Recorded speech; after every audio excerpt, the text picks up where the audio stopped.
Hello everybody, this is Allshouse Gaming and welcome back to another episode of Let's Play the Banner Saga 3. In the previous episode, we tried running out the clock, but it wouldn't let us when there was a tiny sliver left, so that we could get more story out of Arberrang. So, it's unfortunate, but there's not much I can do about it. We might return a second time, who's to say, but who knows. Because we only needed 5 days, allegedly, to get to our final destination with Iver's party. And even going with the minimal choices possible, without losing anyone, we still got just enough days to make it to our destination, so who knows what's going to happen.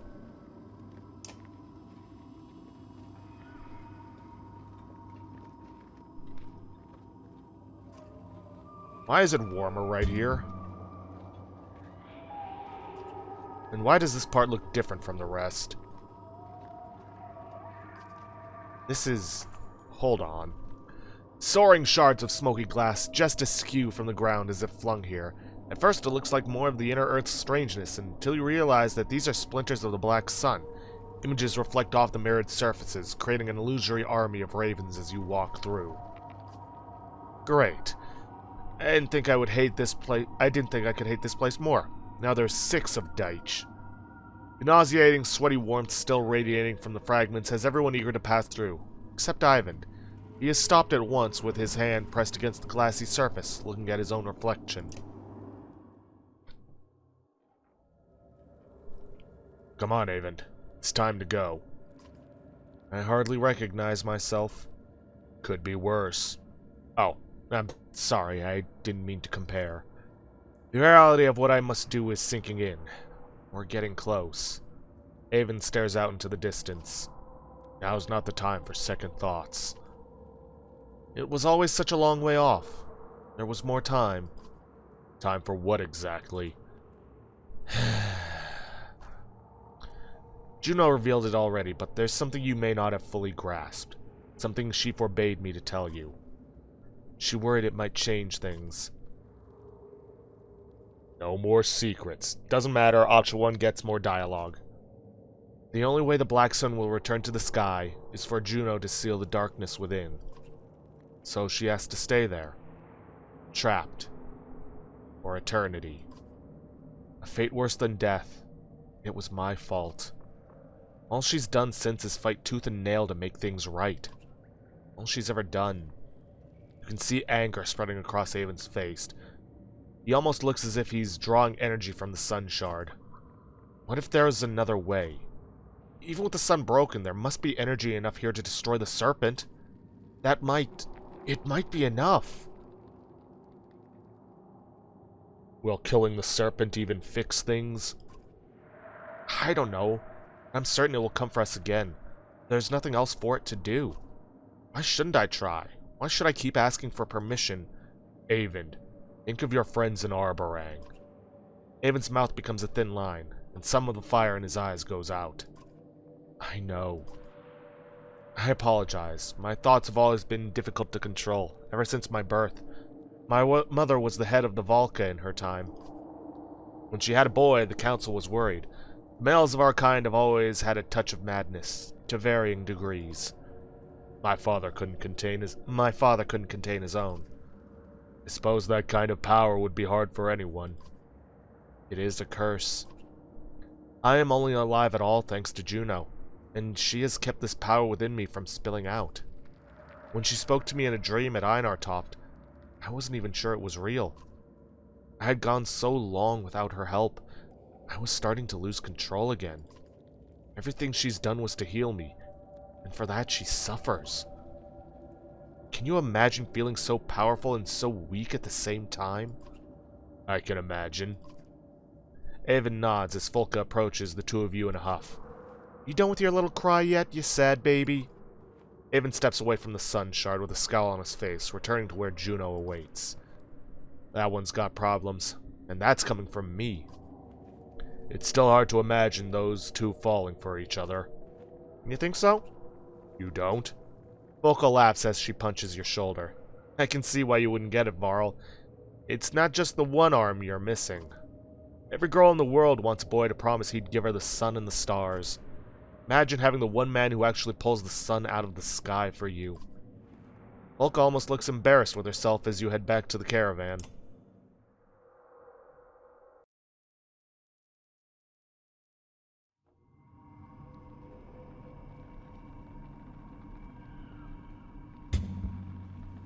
Might get one more return to Arberrang, but not certain. I'm just going to say it, Spar grouses. I'm starving, and I don't mean it as an expression. I am so hungry I might die. The caravan is getting precariously low on food, and nobody dares to drink the water that pools in the dark crevices. You're feeling it yourself. Stone Singer seems to understand, though. You've never seen them eat anything before, scraping a hard bell object from the cliff walls and handing it to you with emotion like opening a book. Huh. I thought that was just more craggy rocks, says Spar, taking the thing. It has a hard obsidian shell, but once cracked open, a strikingly bright pink plant resides within, squishy to the touch. It looks like a mushroom. It doesn't smell strange or display the same warped weirdness that everything else does. There seem to be quite a few more still clinging to the cliff side. So, who's going to try it first? Spar wonders aloud. Okay, don't risk eating the plant. Costs you 0.5 on the timer. Any volunteers? Same thing. Ask the Volca if it's safe, return to the same options. Step up and take chance. 20 morale. Tastes like a mushroom, but slightly sweet. A couple minutes later, you're actually feeling stronger, a bit more energized. The others cautiously gather handfuls and eat as much as they dare. I swear the caravan moves a little faster than before. But we don't get morale because we're already maxed out on that, despite everything going on around us. Funny that.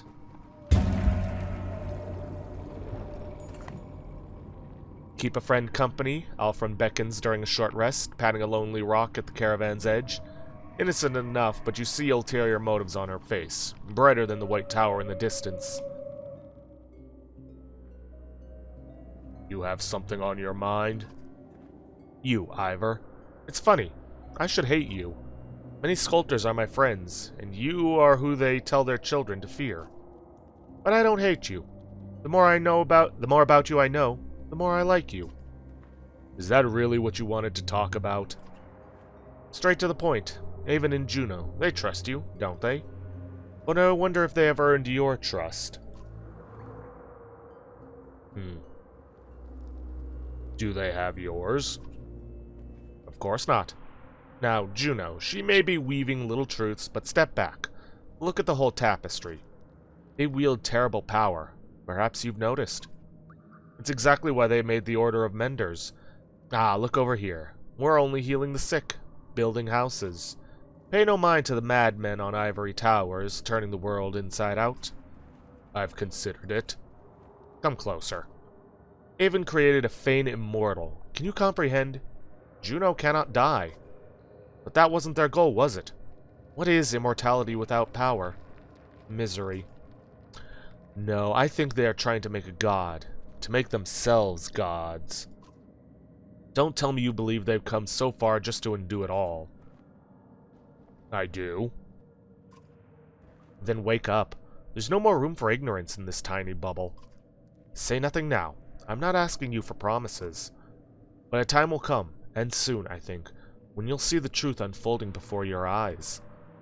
When that time comes, look to me. Trust your instincts. Juno and Avon are not the only ones who know how to twist the threads. I will make certain what they claim to be doing is what is done. I've got to live here too, you know.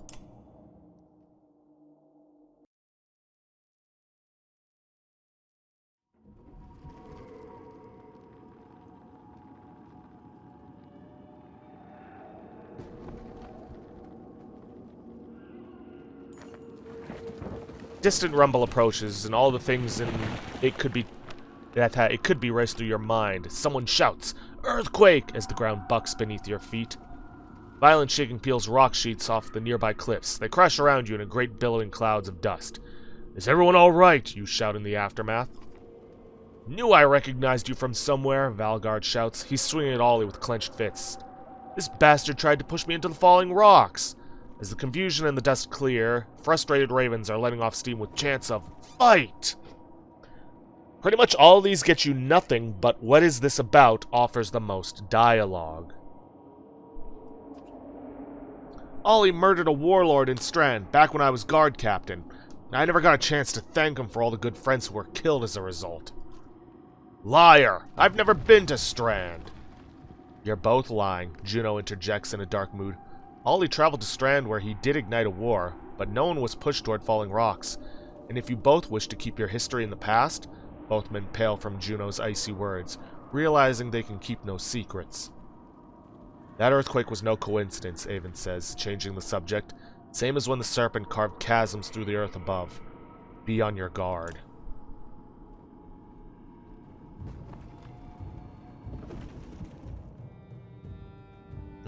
Alright, so we get our second return to Arberrang. But it's going to be the last, which means we miss out on an achievement in the third return. A shame, but oh well. Not much we can do about it. If Arberrang's story is written on a tapestry, the edges are becoming frayed. Menders are dying, a few to the warped, a couple to stray arrows and mad revolters. One to exhaustion. Zephyr pulled them back to the next set of walls. The noose tightens. Not everybody survived the scramble to safer ground. You can see the lurching bodies of the fallen just beyond the black veil. Gone, but not dead. Okay, we are going to talk to Hogan. Hogan has propped himself up on his shield to keep from stumbling over, but he stands as you approach. Don't stand on my account. You're looking rough around the edges. Speak for yourself. I'm fine. He looks a little embarrassed about snapping at you and looks back into the distance. You ever think we'd make it this far? All options lead to the same result. We're either very lucky or very unlucky. Aye, that about sums things up. Could have gone a lot of different ways. If you're just checking on how everyone's doing, I appreciate the concern. Nothing to worry about here, though. Hogan goes back to staring quietly into the darkness.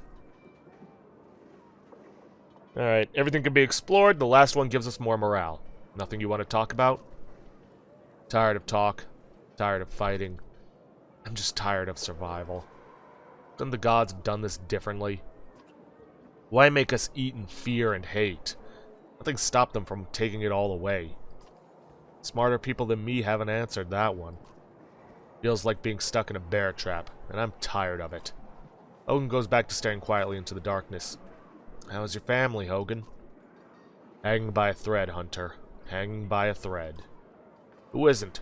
All I can do is make sure they eat and don't get killed in their sleep.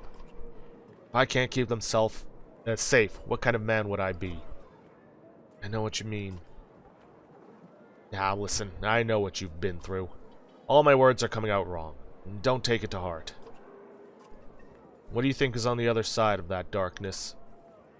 It warped everything coming out of it. I doubt the land's any different. You're worried about Mogan. I didn't want to talk about it, but there it is. What a damned fool I am. I never should have let him leave. I love my family, but not like I love my brother. I'm ashamed to say it, but it's the truth. It's killing me. I keep watching the darkness, expecting to see him walk out of it, twisted, bloated. Can't sleep. Can't stop thinking about it. Damn it, I should have said something instead of being a prideful idiot. What would you do?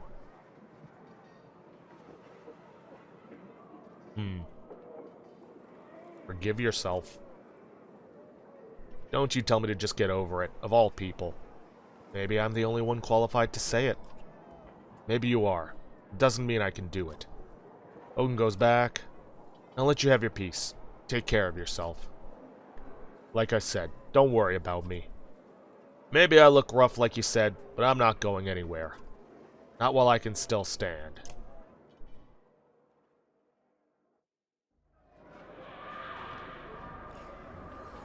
Okay.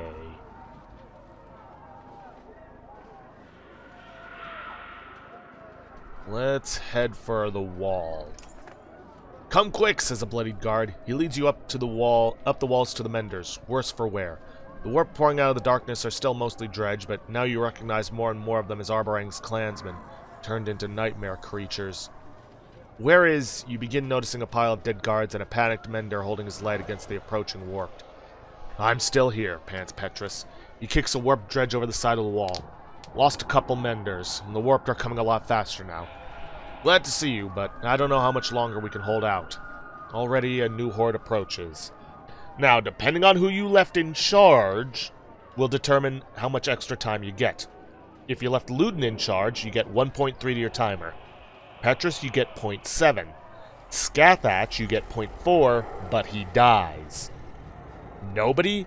Petrus dies, and Luden dies if he is still alive. If he is not, you get 0.5 to your timer. Let's see, warped are coming a lot faster now. Glad to see you, but I don't know how much longer we can hold out. Already a new horde approaches. To battle. We may or may not finish this week, but honestly, I kind of doubt it. Alright, how much do we have? 43. Don't know why it keeps telling me a heroic title is available for him when he's already there. Let's see, what was the recommended one for Canary? Monster Killer? No. Shadow Walker? No. Forsaken? I think it was Forsaken, but let me double check. Yep, Forsaken. But I can only get to level 2. Which is kind of fine. It gets me the maximum damage. I'm just missing out on the crit chance. Ooh, and the never miss. Honestly, I'm considering just doing another playthrough after this. For myself. Where I just cheat massively. Give myself all the renown. Anyways, let's get our break up, strength up, and max out our armor. Alrighty then. Pretty much going to be sticking with this. Ew. Well, let me see if I can give anything new to Canary. What does she have, anyways? Tools of Skilding. Uh-huh. Let's see. No. No. And I can't give her anything else. Yeah.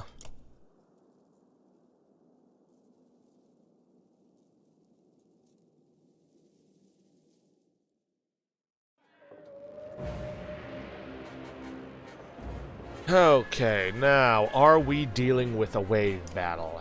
Not sure, and only one way to find out.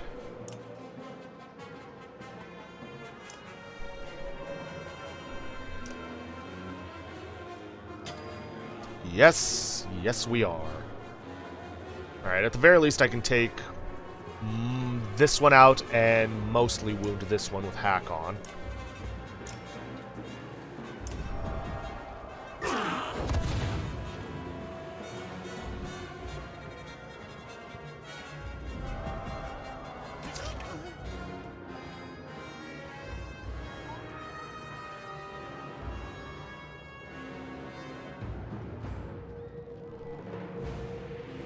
Okay, I think what I'm gonna do is I'm gonna use Drum Fire.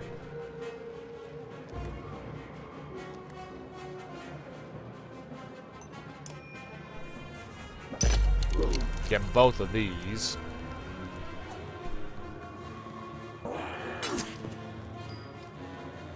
Yeah.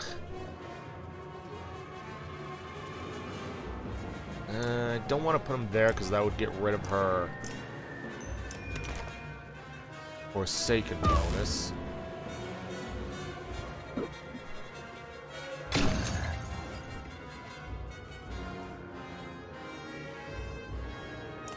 I'll let you go on to Overwatch. Is there anybody who needs some mending, though, before I do that? No, not really.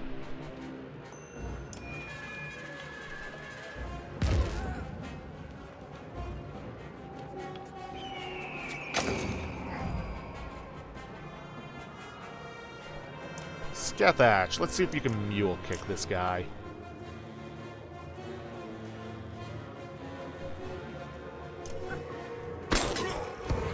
There we go.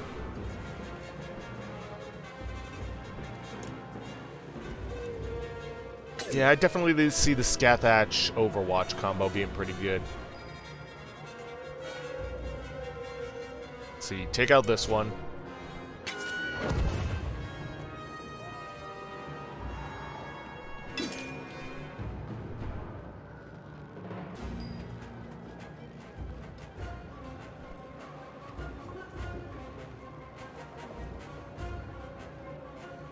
And Scathach can mule kick this one when the time comes. Just take out this guy.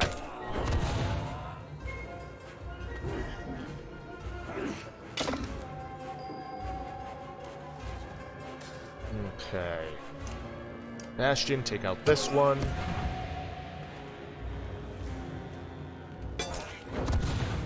Perfect. Didn't even need to mule kick him.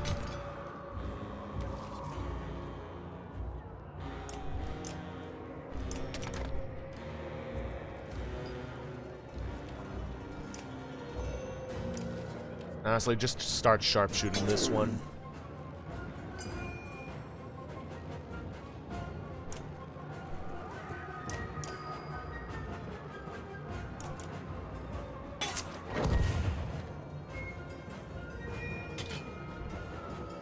Alright. Obviously, we're gonna fight. That went very well.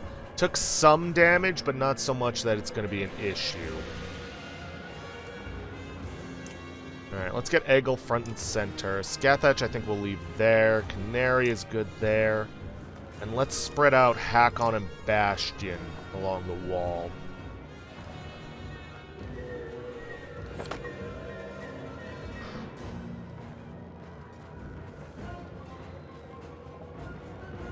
Alright, this is the final wave. Who has the trinket? Let's see. Ah, Clasp of Kind. Okay. Be a good thing to get.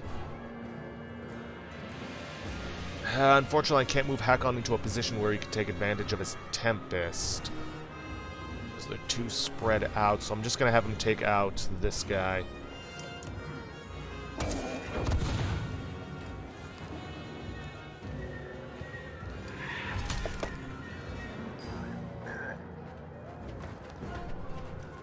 Okay, I can't have Bastion.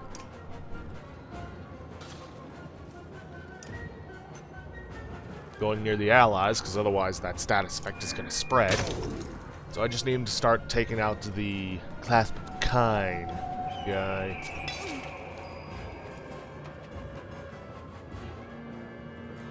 Eggle, you stay there and protect Alette.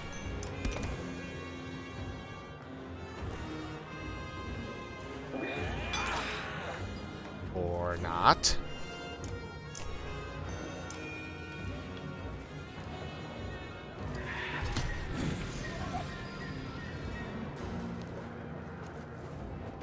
Alright, I need to mule kick this guy before he can go after Alette again.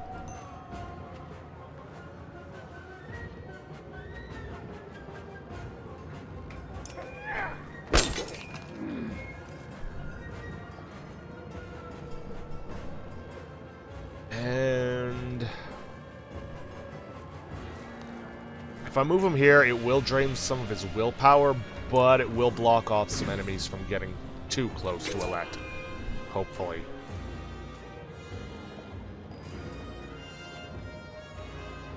Okay, this guy needs to die.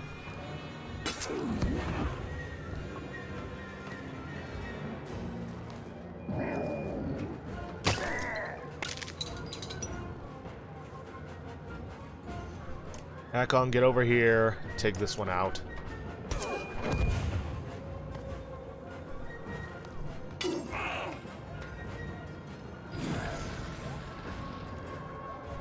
Alright. Finish this one off.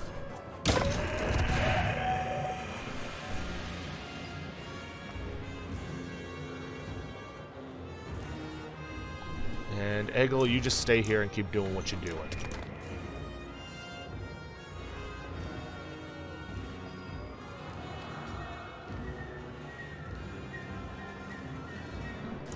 That ain't a whole lot you can do. So, just mend up Bastion.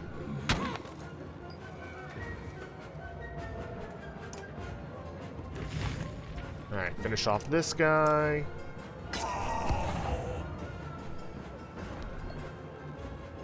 And get out of the way for Hakon.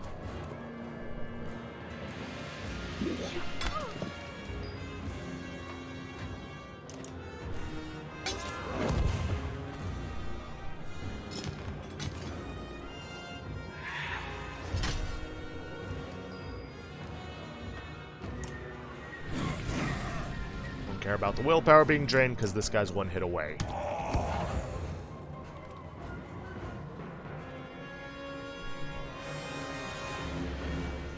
Alrighty then.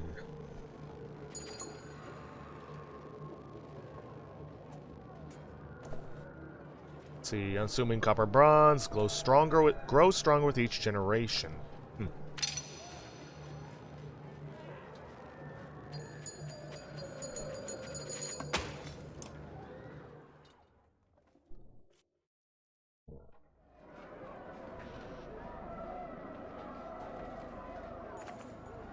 The warped monsters beyond the light are becoming increasingly aggressive. Despite the victory, the writing is on the wall. We bought some time, Zephyr says, but this is not sustainable. We're going to have to fall back before long. Yeah, figures as much. Alright, let's head for the commons. A livid crowd of Horseborn confront each other. You recognize Canaria and Deirdre amongst them. At their hooves lay victims of the spat. Canaria is waving her javelin threateningly. You can't be certain what has sparked them this time or who is to blame. Oh boy.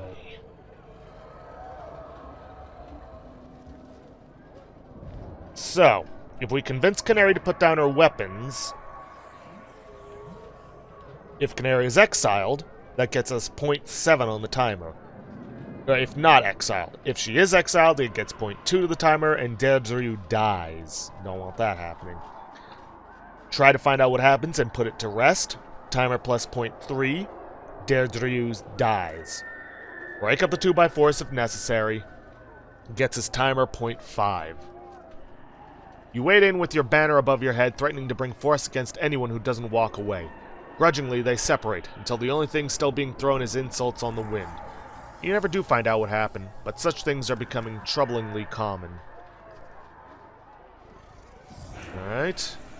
Now for the houses. Black soot builds up from ramshackle shelters and is spreading to bigger buildings at an alarming rate. Fire! Distant shouts confirm. Serves him right, you overhear Varl say, watching from a safe distance. You realize he's talking about Rugga's loyalists, who scramble to save their own things from a fire they probably started. Okay. Rally the able bodies and help put it out gets progress.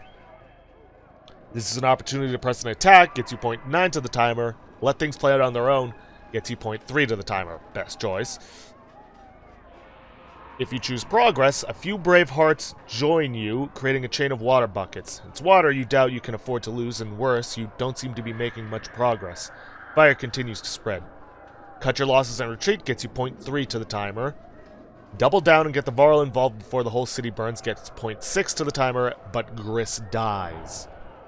Let things play out on their own. This is beyond your control, and you're starting to learn how to live with that. Even Rugga's men give up and cut their losses. Flammable debris is dragged out of the fire's path, and eventually it burns itself out, but not before taking whole streets with it. Alright, we got 1 day. Wait, really? So it was more like a day and a half.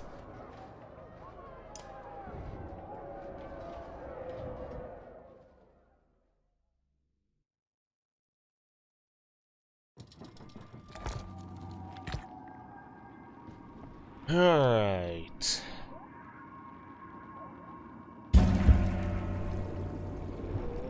If we can get a third return, I'm not going to say no.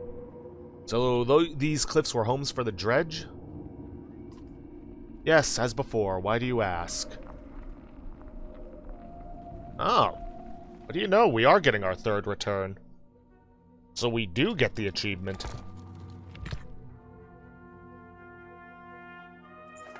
But unfortunately, we have just run out of time.